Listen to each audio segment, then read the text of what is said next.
عليكم ورحمة الله وبركاته. معكم الطالب ريم أسعد، الصف الثاني سادس. سوف أحدثكم اليوم عن معجزة الإسراء والمعراج، وهي معجزة عظيمة أعطاها الله تعالى لأفضل الخلق سيدنا محمد عليه الصلاة والسلام. كانت بدايتها انطلاقا من مكة المكرمة، حيث جاء جبريل عليه السلام مكان نوم الرسول، وكان النبي نائما في بيت بنت عمه أم هاني. ثم انطلق جبريل عليه السلام مع سيدنا محمد على البراق في رحلة الإسراء. ومعنى الإسراء يا أصدقائي السير ليلا. البراق هو دابة جميلة من دواب الجنة، لونه أبيض، له جناحان، له عنق طويل أكبر من الحمار. ركب سيدنا محمد دابة ومعهم جبريل عليه السلام، وانطلق به من مكة المكرمة إلى مدينة القدس وصولا من المسجد الأقصى. وبعد وصوله هناك لمن ينتظره داخل المسجد،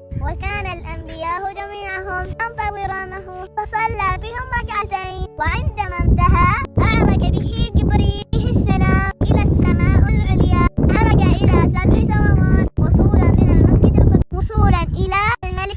قابل نبينا محمد الله في السماء العليا، تكلم معه وقال لنبينا محمد سأريد الجنة. ثم عاد إلى مكة المكرمة، تكلم مع الناس، أخبرهم عن رحلته من مكة المكرمة إلى المسجد الأقصى، رحلة الإسراء والمعراج. والآن يا أصدقائي سوف أقرأكم الآية التي نزلت على نبينا محمد. أعوذ بالله من الشيطان الرجيم. سبحان الذي أسرى بعبده ليلا من المسجد الحرام إلى المسجد الأقصى الذي باركنا حوله لنريه من آياتنا إنه هو السميع البصير. صدق الله العظيم.